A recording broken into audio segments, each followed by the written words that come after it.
everyone. Today we will continue, as usually, each Saturday, evenings with Sraddhalu, our series number 95, part 95 already. And today we will continue on a theme named The First Business of the Sadhaka. We will also answer, as usual, some questions from our viewers. We will include questions on practices, as we explored last time the 7 steps of the integral yoga of Sri Aurobindo and the Mother. Today we will explore more deeply the first of the 6 perfection.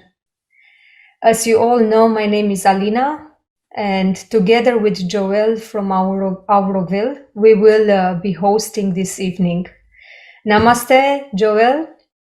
Namaste, Alina. Namaste, Sraddhalu. And we invite Namaste. Sraddhalu. Happy to be here. Happy to be with all of you. Namaste. We can start first answering a question from Amicus. Below is a question about the world soul, and this is a bit of an introduction to give it a context. For me, this is not an academic question. It is more about the experience of the levels of being. There is ultimate unity, but at times there seem to be gradations of identity from personal to planetary to cosmic. I'm interested to hear a discussion from the perspective of the integral yoga about the interface between the personal and the planetary, and perhaps how this fits into the cosmic. In many esoteric traditions, both ancient and modern, there is the concept of the world soul. One common idea is that our psychic being is something akin to a cell within the planetary psychic being. Put another way, while the soul of each person maintains its unique individuality, it is also a hologram of the soul of a larger, conscious planetary entity or deity, who is itself on an evolutionary journey. In the canto entitled The World Soul, in Book 2 of Savitri, Sri Aurobindo calls the silent soul of the world a being lived, a presence and a power, a single person who was himself and all. What is the relationship between our psychic being and the psychic being of the planet? Is the collective awakening of humanity simultaneous with the world soul's own awakening and evolution? These are the first 2 questions of Amicus, and we will explore further another few questions after we give some answer to these ones. It's a long letter. So. Yes. The question itself is opens a whole new dimension on a collective scale. The relationship of our individual psychic being with the planetary consciousness, and from there, the universe itself. In many of the New Age literature, you will find this idea of each individual like a cell on the earth, for example, giving an analogy to our human body.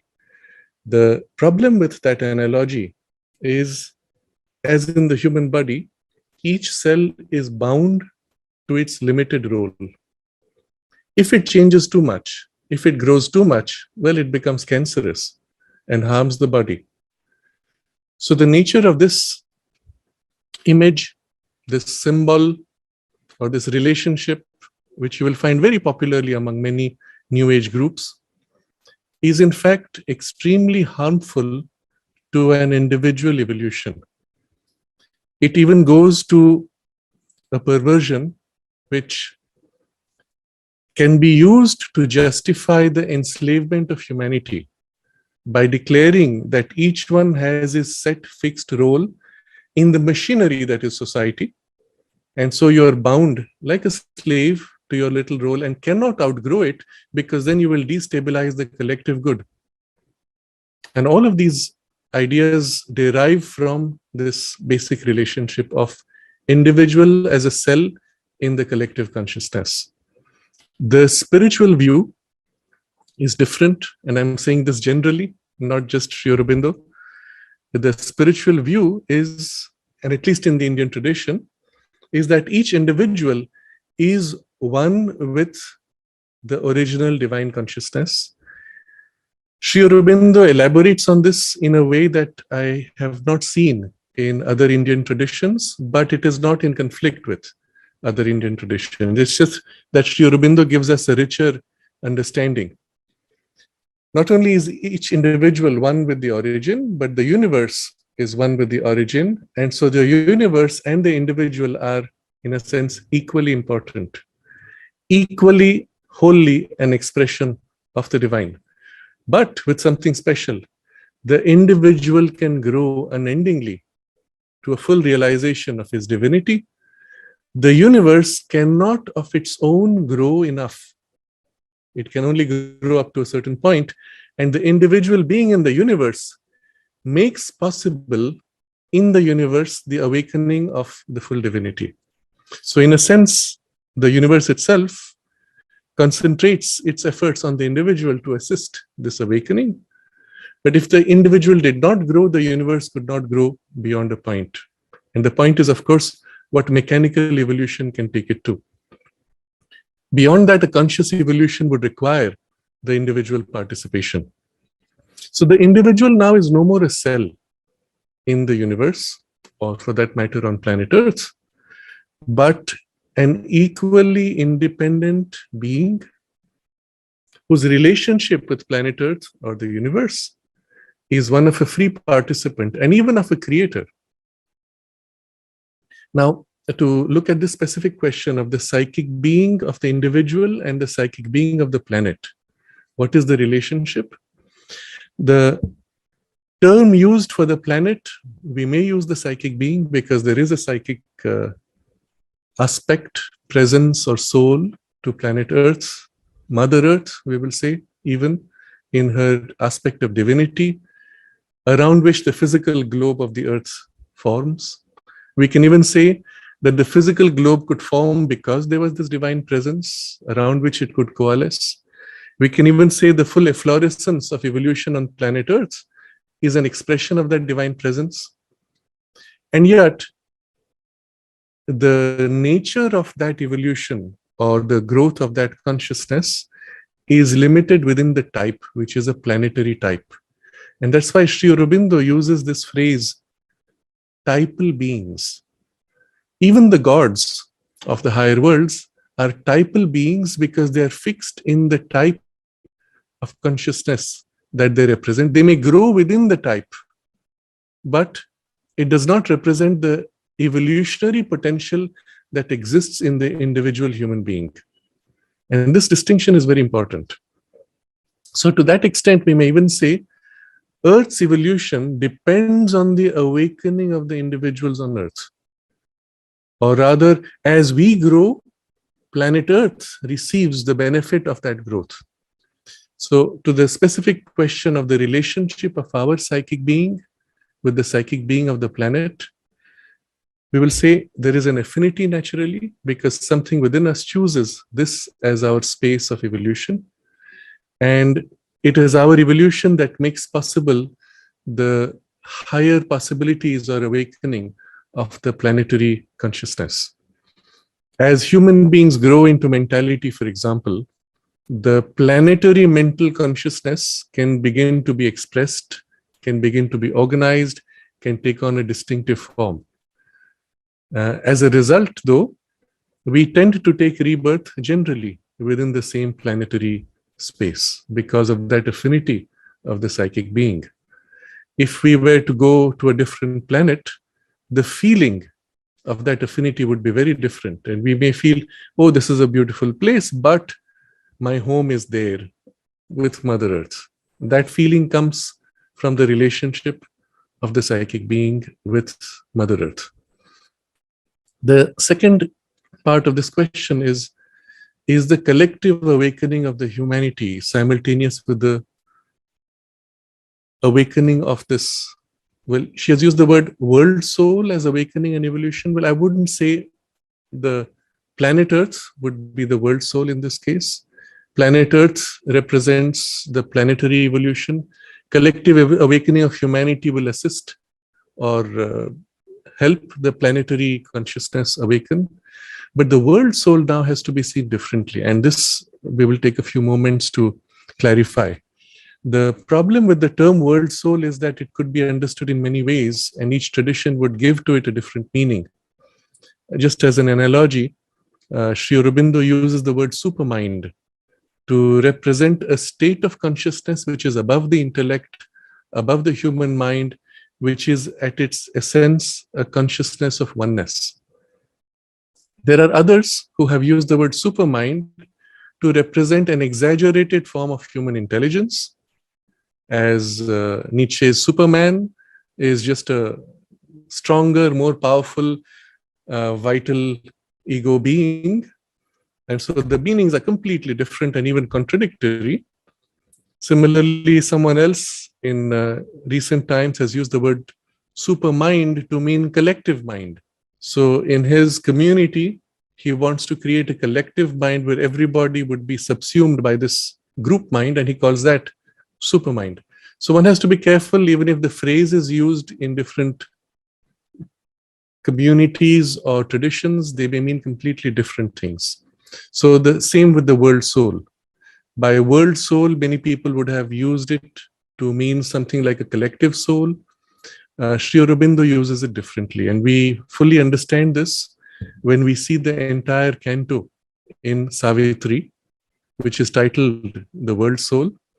And what you will see there, which is, it's one of the most beautiful cantos because it dwells entirely in the immersion in the psychic world.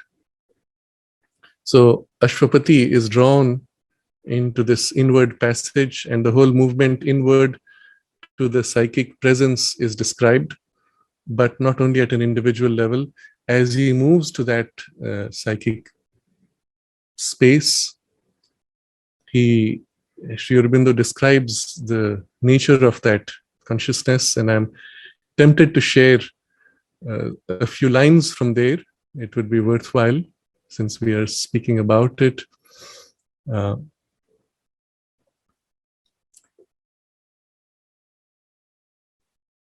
The silent soul of all the world was there. A being lived, a presence, and a power. A single person who was himself, and all the cherished nature's sweet and dangerous throbs transfigured into beats divine and pure. One who could love without return for love. And so it goes on. It bore within itself a seed, a flame, a seed from which the eternal is newborn, a flame that cancels death.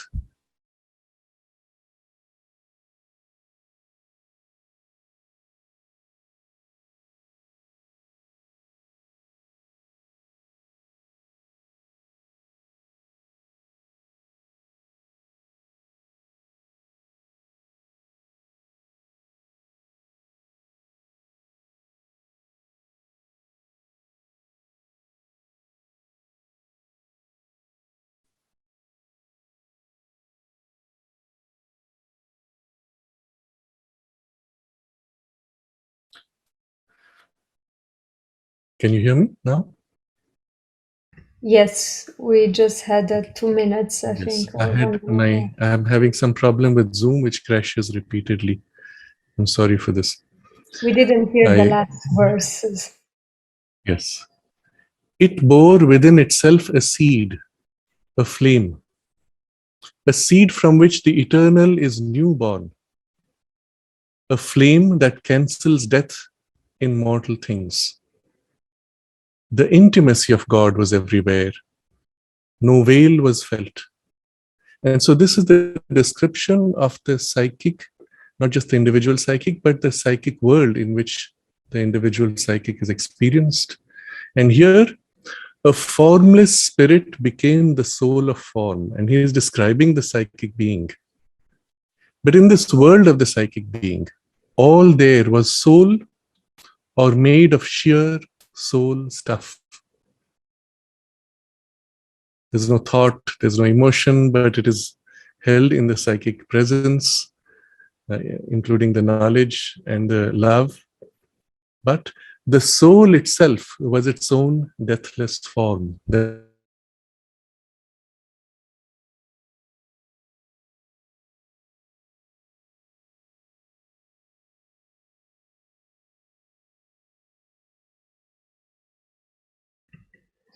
I'm sorry, I have the sensation that Sraddhalu is losing connection. He will be back as soon as he reconnects. Thank you for waiting, and sorry for the inconvenience. Can you hear me now? Yes. Okay.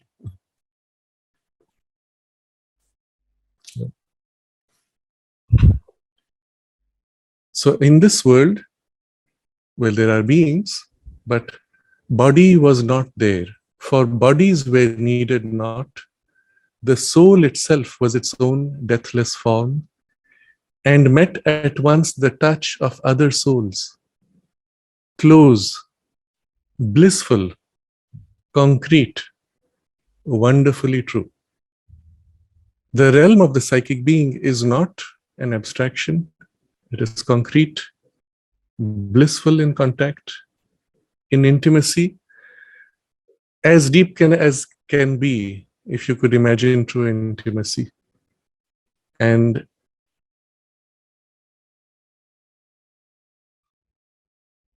the culmination of this portion is,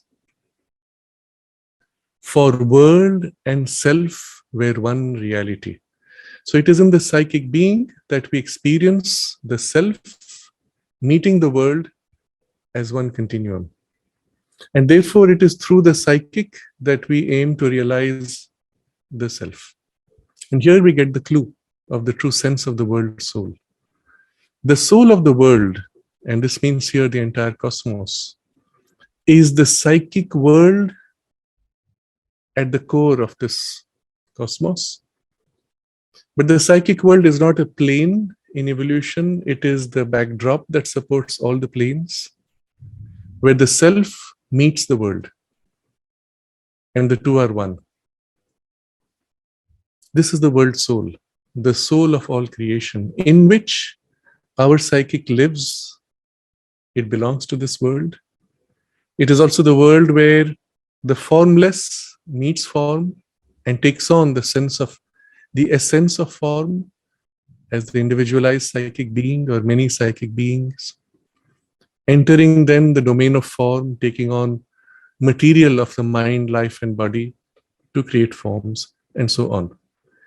And it is here Ashwapati turns to the consciousness which is this whole world, or I'll read the lines. His soul passed on a single conscious power towards the end which ever begins again, approaching through a stillness dumb and calm to the source of all things human and divine. He sees there the two in one, but then he goes further he comes to the one. Behind them in a morning dusk, one stood who brought them forth from the unknowable. And this is the Divine Mother. So the relationship of the psychic world is almost as if the Divine Mother putting out or giving birth to her consciousness as the child soul, but for the cosmos.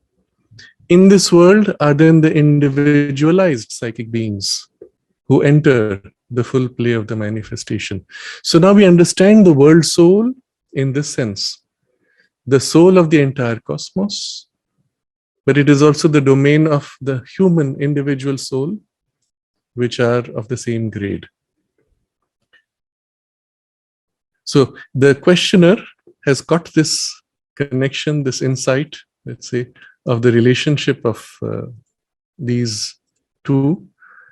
But we have to distinguish now the world soul from the other uses of that term, which come from various groups, traditions, or New Age trends.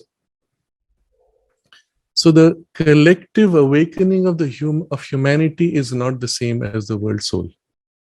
The world soul does not need an awakening, does not need an evolution in that sense, or rather, its evolution is the evolution of the whole cosmos, perhaps. But again, it's difficult to use the word evolution there. Rather, it is the world, the psychic world in which individual souls go to rest, or which is their home from where they originate. It is the link point between the unchanging self and the world which is in constant change.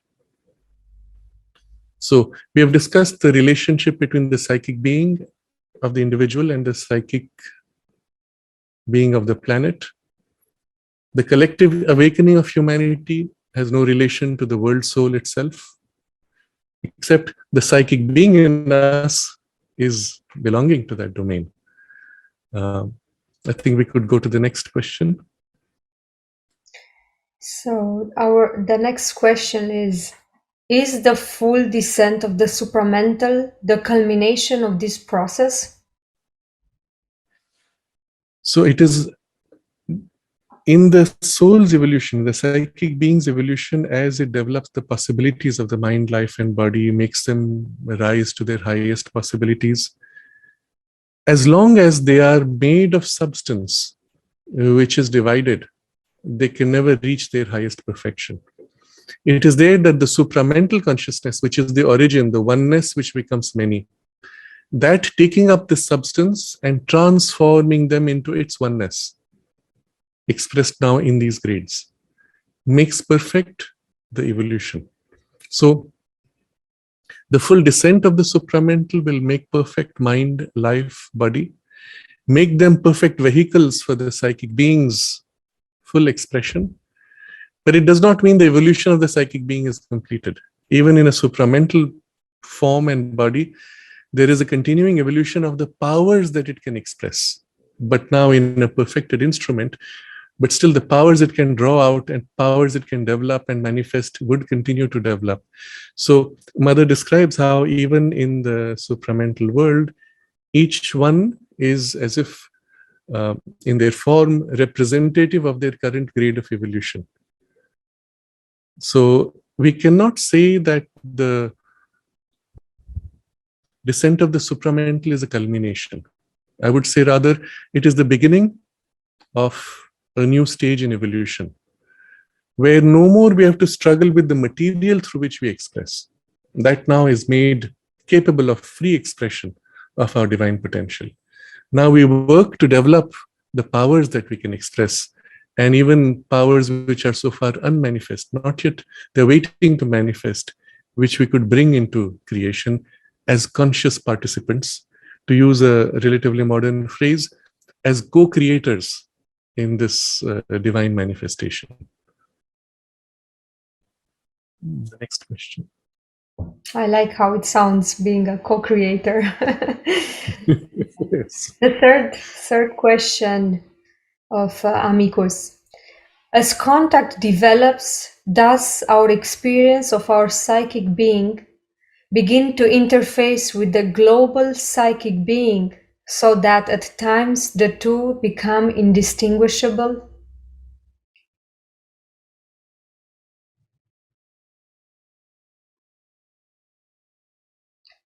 I think we might have lost connection again. Sraddhalu, can you hear me?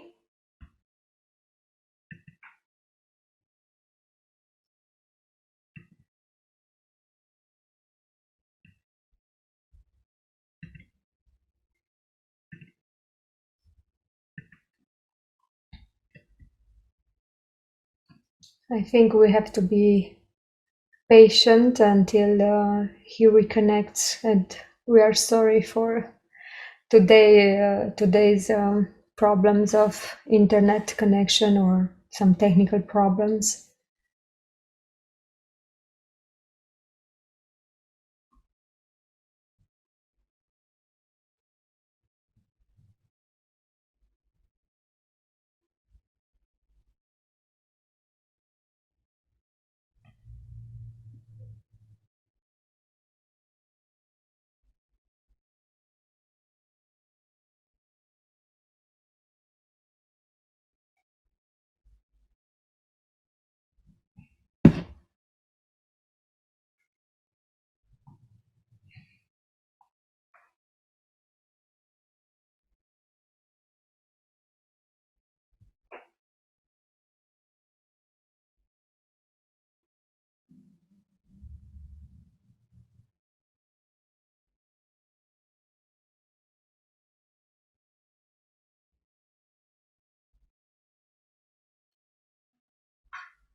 I'm sorry, I think Sraddhalu has lost his connection. He will try to reconnect as soon as he gets back. With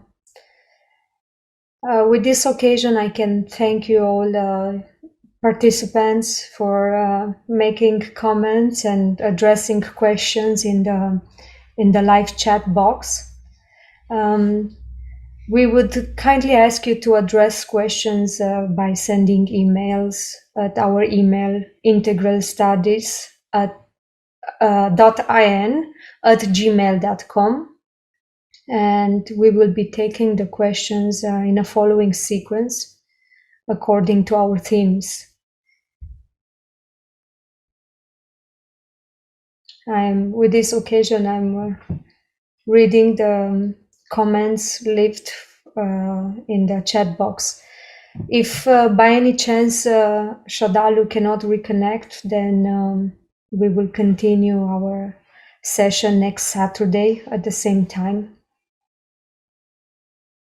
We will wait another 5 minutes and see how if Sraddhalu can reconnect.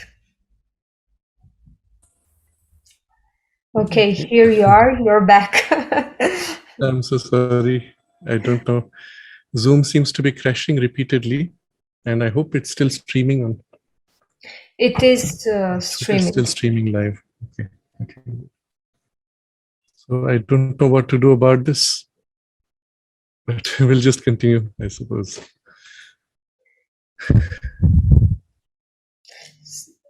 So I think you have read out the question, so I will just go ahead with it. Yes. The question was, does our experience, our psychic being interface with the global psychic being so that the two become indistinguishable? No, it will not be like that. Because that would mean losing our individuality to something which is like a collective beehive consciousness. And that's not the goal of this cosmos. The goal is for each individual to become a divine center, entirely free to co-create, to manifest, And yet at the same time, because resting in the common oneness of the self, in spontaneous awareness of all others, and therefore able to be in full harmony with everybody and with everything, while still being entirely free. So the analogy with the cells fails, but also this idea of individual merging into a group consciousness also is an error. This is the reason why the experiment which I referred to earlier by one of these new age leaders who wants to create this group mind, which he calls super mind, it's bound to fail. Because the individual instinct is to rediscover one's freedom. And if you subsume it to a group consciousness like a hive mind, it will eventually revolt and break away. So yes, this this will not happen, that the individual merges in the collective consciousness, but rather in the oneness of the self, we find our oneness with all, and yet retain our freedom to act entirely free, utterly free, not dependent on anything or anyone. You can go to the next question. Also, would the world soul be equivalent with Sri Aurobindo's interpretation of the Vedic god Agni, the immortal immortals, the ever youthful, the ancient of days, and the all-pervading master of the peoples? There is a connection, but it is not equivalent. And this is interesting because the questioner has sensed this link. Agni, in fact, is related to the psychic being. And we can put it this way. The psychic flame is Agni. That is, the flaming aspiration of the psychic being is Agni. Agni is the divine will that works as the psychic principle in the entire cosmos, embedded in the deepest of matter in the inconscience. He is described as hooded in the darkness wrapped within darkness. And within that, he works hooded to build forms. So it is the divine will pushing from the depth of inconscience, which creates forms. And the first appearance of stable forms we call atoms, and the whole physical world emerges out of that inconscience like foam rising out of an inconscient ocean. And it is Agni at the core of that as the psychic principle, the divine will, pushing, driving, and building. In us, that divine will has individualized sufficiently as the psychic being that it can take on an independent line of development. So there is the Agni in its operation in a collective, universal consciousness. And then it is the same divine will now individualized in us, which is Agni Nan, pushing forward the individual evolution.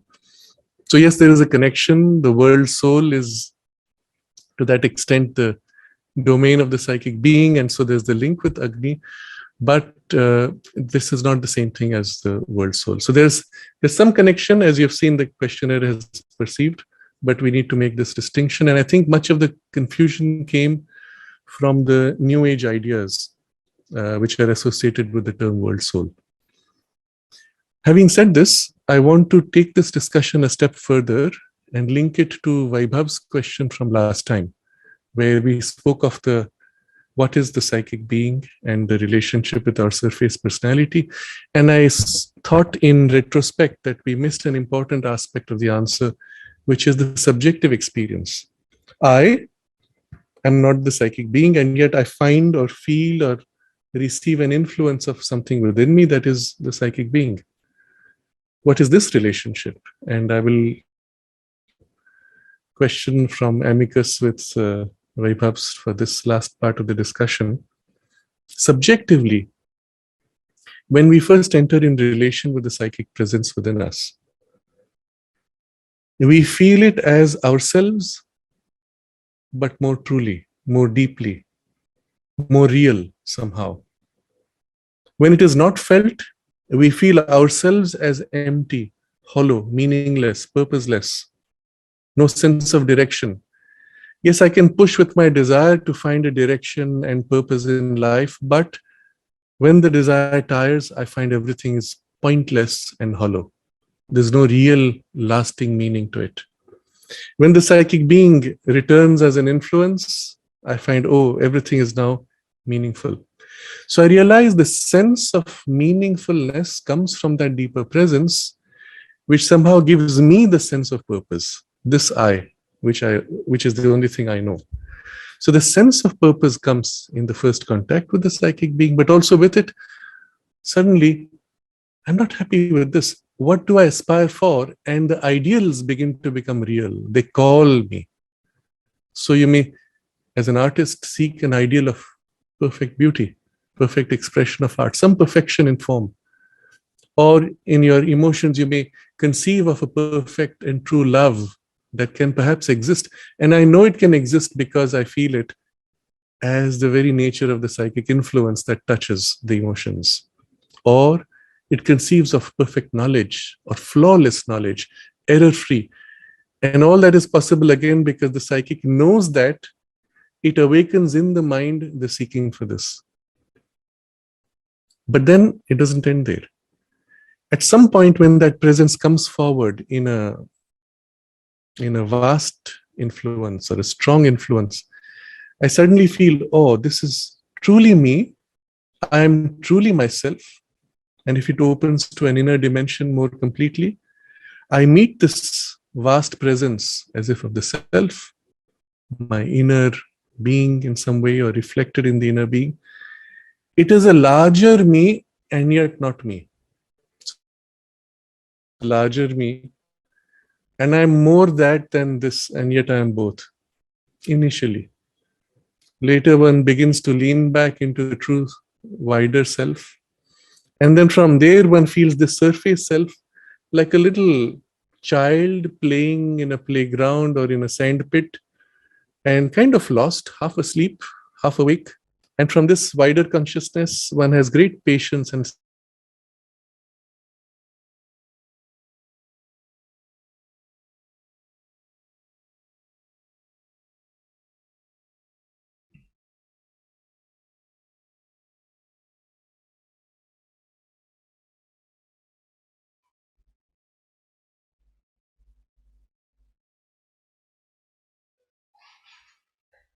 Okay, you're back.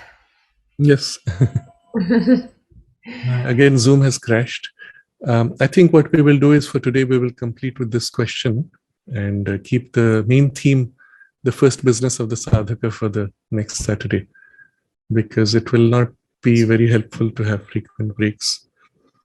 So I'll just complete this part where I was describing this awakening to the inner presence and the psychic presence.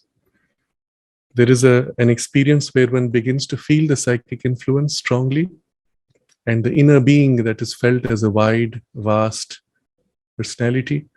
And Sri Aurobindo uses this phrase, I think it is in Savitri, where he says, we know it ourselves and yet not ourselves. Something like that, he says. I don't get the exact line. But the sense is, that is me, this is me, but that is a greater me. At some point, though, we begin to live more and more in this wider consciousness. From there, we feel this surface personality as a little child playing in a playground. And there's a great sense of freedom here. And you see this little thing, okay, you're very compassionate, very patient. He's going to wake up. He's still bound with his little interests. And the sense is of the surface personality being as if half asleep. And here in the wider consciousness, we are more awake. So the awakening to the psychic being is felt like an awakening from a drowse, from a sleep, from a somnambulism. So it is yet me, and yet this is greater than me. But this is truly me. This relationship we have to understand. It's not that you're seeking someone else or something else. It is as if you're seeking your own awakened, true, eternal, divine essence. The one who took birth, which is you.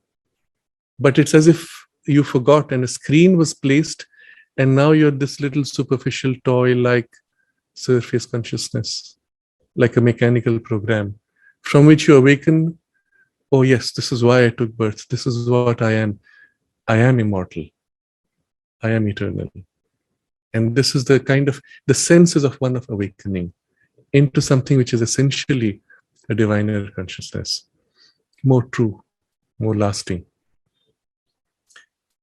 From there, the sense of opening to the self is then a liberation into the, again, there are degrees within that, eventually into something which is even outside space and time. And from there, it's as if one has entered space and time, and then one has entered individuality in this lifetime.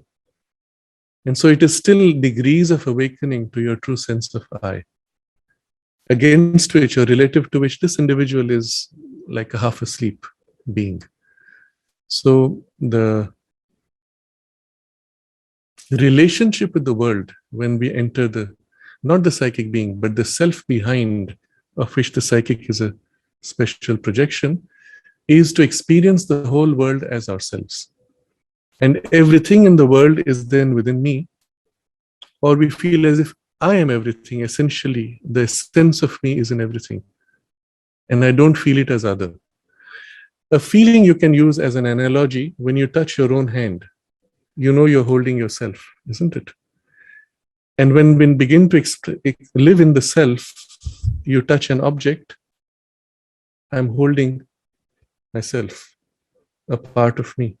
I look at another human being and I say, oh, that's me, but in that body, with that form, with that particular personality. And everything that the person is or lives through, you feel in essence as was always yourself, or is a part of you, or is within you. Variations are simultaneously felt. And it is in this that one may unites with the divine or cosmic consciousness. So the sense of awakening through the psychic is to experience this continuum with the world. If you went through the mind, for example, instead of the psychic, and broke away from this personality and entered the sense of the self, it would be a static aspect of the self against which the world seems so distant, so unreal, so illusory, so fake. And in that case, the right thing seems to be simply to withdraw or ignore because it doesn't matter. But this would be half a truth, because you have only taken one aspect of the self, not the aspect of the self that turns to manifest, to flow, to become, to enter this adventure and to participate in it fully.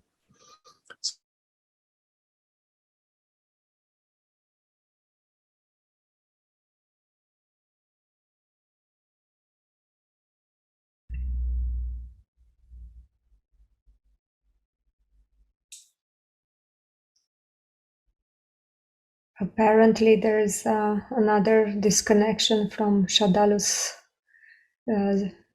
connection. Okay, I think Shadalu, you're back. Yes. We couldn't Can you hear see the me now? last 1 minute. Yes. Okay. Do you know from where it cut off? Just like 1 minute before. Okay.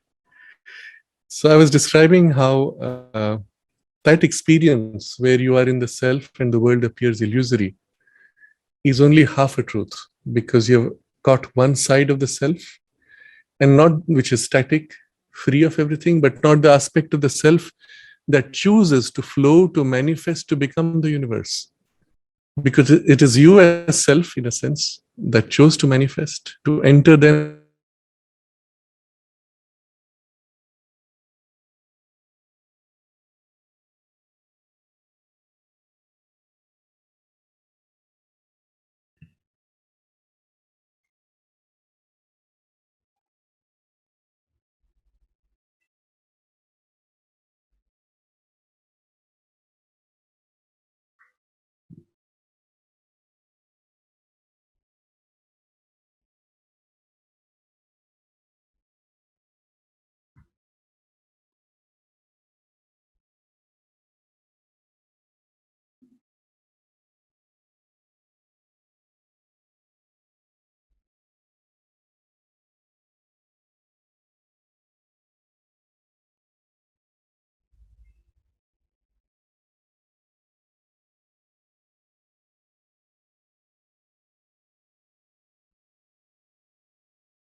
We hope Sraddhalu will reconnect and give the final answer, and maybe we should just continue the theme of the business of the sadhaka next week.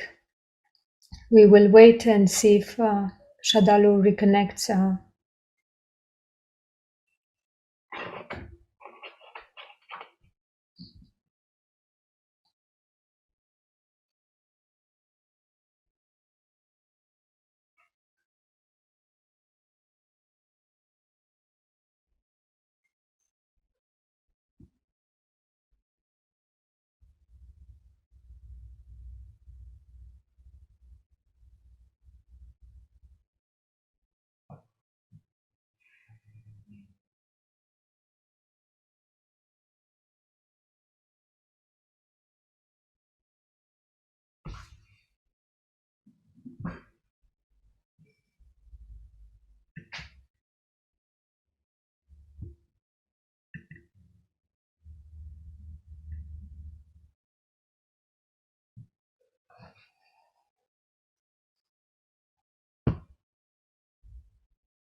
Okay, so we are back, but we lost the track of Yes. the last question. Yes, I'm so sorry. Yes, so the last thing really was about this joy of the participation that comes from the soul as a participant and a co-creator. And awakening to the psychic being is really awakening to the sense of ourselves. I would have liked to share another incident, an example, but I'm not sure if we can maintain continuity. So my apologies to everybody for this technical problem. It's very unusual, but we will try to fix it. And we'll keep the main theme for next Saturday, which is the theme of what Sri Aurobindo has used this phrase as the first business of a sadhaka. It's a very provocative term used. I had originally planned to use a different title, but I decided it was worth it to provoke us to look at this whole point as our first priority in the sadhana.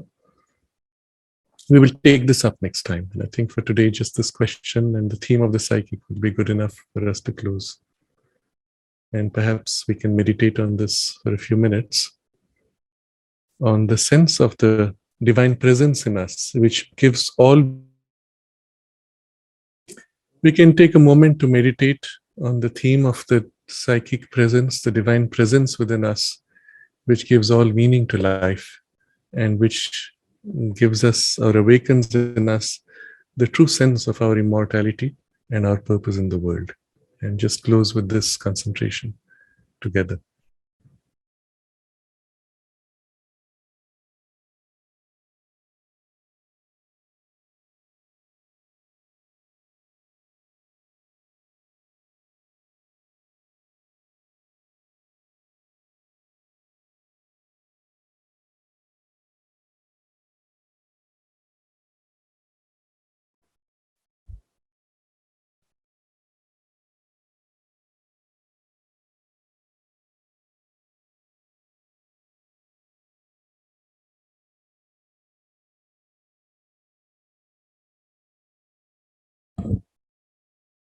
Namaste.